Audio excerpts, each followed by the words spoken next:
মদিনার আনসারী গোত্রের এক এতিম কিশোরের একটি খেজুর বাগান ছিল। বাগানটি অন্য লোকের বাগানের সাথে লাগানো ছিল।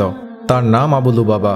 এতিম ছেলেটি তার বাগানের সীমানা প্রাচীর নির্মাণের কথা চিন্তা করল, যাতে প্রত্যেকের অংশ পৃথক হয়ে যায়। প্রাচীর দিতে গিয়ে সে দেখল প্রতিবেশী আবু লুবাবার বাগানের একটি খেজুর গাছ তার সীমানার মধ্যে পড়ে আছে, যে কারণে প্রাচীরটি সোজা করে নির্মাণ করা সম্ভব হচ্ছে না। প্রতিবেশী আবু লুবাবার কাছে গিয়ে ছেলেটি বলল, আপনার বাগানে অনেক খেজুর গাছ আছে, এই গাছটি আমাকে দিয়ে দিলে আপনার কোনোই সমস্যা হবে না। গাছটি আপনার, কিন্তু তা প্রতিবন্ধক হয়ে দাঁড়িয়েছে। গাছটি আমার হলে দেয়াল সোজা করে উত্তোলন করা যাবে, তাই আপনি আমাকে গাছটি দিয়ে দিন। সে বলল, আল্লাহর শপথ, আমি তোমাকে খেজুর গাছটি দিতে পারবো না। ছেলেটি বলল, তাহলে গাছটি আমার কাছে বিক্রি করে দিন। আবু লুবাবা উত্তর দিল, আমি এর কিছুই করতে পারবো না। কোনো উপায় না পেয়ে এতিম ছেলেটি রাসূলুল্লাহ সাল্লাল্লাহু আলাইহি ওয়াসাল্লামের কাছে গিয়ে পুরো ঘটনা জানালো। রাসূল সাল্লাল্লাহু আলাইহি ওয়াসাল্লাম আবু লুবাবাকে ডাকলেন। আবু লুবাবা মসজিদে নববীতে আসলে রাসূল সাল্লাল্লাহু আলাইহি ওয়াসাল্লাম তাকে সেই খেজুর গাছটি অর্থের বিনিময়ে বিক্রি অথবা এতিম ছেলেটিকে দান করতে বললেন। আবু লুবাবা বলল, আমি কোনোভাবেই খেজুর গাছটি তাকে দিব না। রাসূল সাল্লাল্লাহু আলাইহি ওয়াসাল্লাম তাকে কয়েকবার বলার পরও যখন সে রাজি হলো না, তখন রাসূল সাল্লাল্লাহু আলাইহি ওয়াসাল্লাম আবু লুবাবাকে বললেন, তোমার এতিম ভাইকে ওই খেজুর গাছটি দিয়ে দাও, আমি তোমার জন্য জান্নাতে একটি খেজুর গাছের জিম্মাদার হব। আবু লুবাবা এই ঘোষণা শোনার পরও খেজুর গাছটি দিতে অস্বীকার করল। রাসূল সাল্লাল্লাহু আলাইহি ওয়াসাল্লাম চুপ হয়ে গেলেন।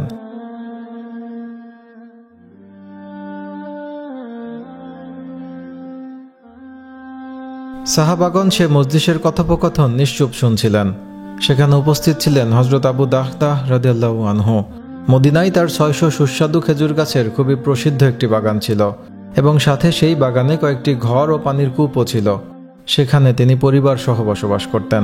হযরত আবু দাহদাহ রাদিয়াল্লাহু আনহু বিশ্বনবীর কথা শুনছিলেন। তিনি ভাবলেন, এই ক্ষণস্থায়ী দুনিয়া কি? পরকালের চিরস্থায়ী জীবনের কাছে এই দুনিয়া তুচ্ছ। বরং যদি জান্নাতে একটি খেজুর গাছ পাওয়া যায় তাহলে আর কি চাই? তিনি রাসূল সাল্লাল্লাহু আলাইহি ওয়াসাল্লামকে বললেন, হে আল্লাহর রাসূল, আপনি জান্নাতে যে খেজুর গাছের কথা বললেন, এটা কি শুধু আবু লুবাবার জন্যই? আমি যদি এই ব্যক্তির কাছ থেকে ওই খেজুর গাছটি ক্রয় করে এতিম ছেলেটিকে দেওয়ার ব্যবস্থা করি, তাহলে আমিও কি জান্নাতে খেজুর গাছের মালিক হব? রাসূল সাল্লাল্লাহু আলাইহি ওয়াসাল্লাম বললেন, হ্যাঁ, তোমার জন্যও জান্নাতে খেজুর গাছ থাকবে। আবু দাহদাহ রাদিয়াল্লাহু আনহু ওই ব্যক্তিকে সম্বোধন করে বললেন, হে আবু লুবাবা, শোনো, তুমি আমার বাগান সম্পর্কে অবগত আছো, যেখানে 600 খেজুর গাছ আছে, সঙ্গে কয়েকটি ঘর ও পানির কূপও আছে। আবু লুবাবা উত্তর দিল, মদিনাতে এমন কে আছে যে আপনার বাগান সম্পর্কে জানে না? তিনি বললেন, তাহলে তুমি আমার ওই সম্পূর্ণ বাগান গ্রহণ করে তোমার এই খেজুর গাছটি আমাকে দিয়ে দাও। আবু লুবাবা যেন তার কথা বিশ্বাস করতে পারছিল না। সে আবু দাহদাহর দিকে তাকালো, অতঃপর লোকজনের দিকে তাকিয়ে বলল, তোমরা লক্ষ্য করো আবু দাহদাহ কি বলছে। লোকজন যখন আবু দাহদাহর প্রস্তাবের সাক্ষী হলো, তখন সে বলল, আমি তোমার খেজুর বাগান গ্রহণ করলাম এবং ওই খেজুর গাছটি তোমাকে দিয়ে দিলাম। আবু দাহদাহ ওই খেজুর গাছের মালিক হয়ে গেলেন এবং এতিম ছেলেটিকে বললেন, এখন থেকে ওই খেজুর গাছটি তোমার, আমি তোমাকে উপহার দিলাম। এখন তোমার বাগানের প্রাচীর সোজা করতে আর কোনো বাধা নেই। আবু দাহদাহ রাদিয়াল্লাহু আনহু বিশ্বনবীর দিকে তাকিয়ে বললেন, হে আল্লাহর রাসূল, আমি কি জান্নাতে খেজুর গাছের মালিক হলাম? রাসূল সাল্লাল্লাহু আলাইহি ওয়াসাল্লাম বললেন, আবু দাহদাহর জন্য জান্নাতে এখন কত বিশাল বিশাল খেজুর বাগান অপেক্ষা করছে। হাদিসটির বর্ণনাকারী হযরত আনাস রাদিয়াল্লাহু আনহু বলেন, এই কথাটি রাসূল সাল্লাল্লাহু আলাইহি ওয়াসাল্লাম একবার দুইবার নয়, বরং খুশি হয়ে বারবার বলতে থাকেন। অবশেষে আবু দাহদাহ রাদিয়াল্লাহু আনহু জান্নাতের বাগানের সুসংবাদ নিয়ে সেখান থেকে বের হয়ে গেলেন। এরপর নিজের বাগানের দরজায় গিয়ে স্ত্রীকে ডাক দিলেন, হে উম্মে দাহদাহ। উম্মে দাহদাহ রাদিয়াল্লাহু আনহু অত্যন্ত অবাক হলেন যে আজকে আবু দাহদাহ বাগানের বাইরের দরজায় দাঁড়িয়ে আছেন কেন, ভিতরে আসছেন না কেন? আবারও আওয়াজ আসলো, হে উম্মে দাহদাহ, বাচ্চাদের নিয়ে এই বাগান থেকে বের হয়ে আসো। উম্মে দাহদাহ বললেন, আমি বাগান থেকে বের হয়ে আসব? আবু দাহদাহ উত্তর দিলেন, হ্যাঁ, আমি এই বাগান বিক্রি করে দিয়েছি। উম্মে দাহদাহ জিজ্ঞেস করলেন, আপনি কার নিকট বিক্রি করেছেন? কত দাম দিয়ে এটি বিক্রি করলেন? আবু দাহদাহ উত্তর দিলেন, আমি জান্নাতে একটি খেজুর গাছের বিনিময়ে তা বিক্রি করে দিয়েছি। উম্মে দাহদাহ বললেন, আল্লাহু আকবার।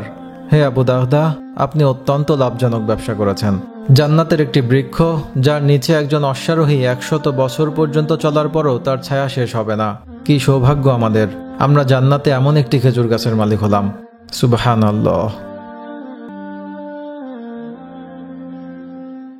উম্মে দাহদাহ সন্তানদের বের করতে লাগলেন। তাদেরকে দরজার কাছে নিয়ে গেলেন। তাদের পকেট থেকে সঙ্গে থাকা খেজুরগুলো বাগানে ছুঁড়ে ফেলেন আর বলতে থাকেন, এগুলো আমাদের না, এগুলো আল্লাহ তাআলার। তাদের ছোট্ট ছেলেটি ক্ষুধার তাড়নায় একটি খেজুর নিয়ে মুখে দেয়, ভেবেছিল বাইরে গিয়ে খাবে, কিন্তু উম্মে দাহদাহ তাকে দাঁড় করিয়ে মুখ থেকে খেজুর বের করে ফেলে দেন আর বলতে থাকেন, এগুলো আমাদের না, এগুলো আল্লাহ তাআলার। অতঃপর তারা বাগান থেকে বের হয়ে যান। আবু দাহদাহ বাগানের পত্রপল্লিত বৃক্ষরাজি, ফল ফলাদি ও সুশীতল ছায়ায় ঘেরা জীবন ফেলে রেখে কষ্টকর সংকীর্ণ জীবনযাপন গ্রহণ করেন। আরাম আয়েশ ও বিলাসিতা পরিহার করে আল্লাহর ইবাদতে মগ্ন হন। বাকি জীবন আল্লাহর আনুগত্যে কাটিয়ে দেন। জান্নাতের স্বপ্ন যে মানুষ দেখেছে, দুনিয়ার দুঃখ কষ্ট তো তার কাছে নত স্বীকার করতে বাধ্য।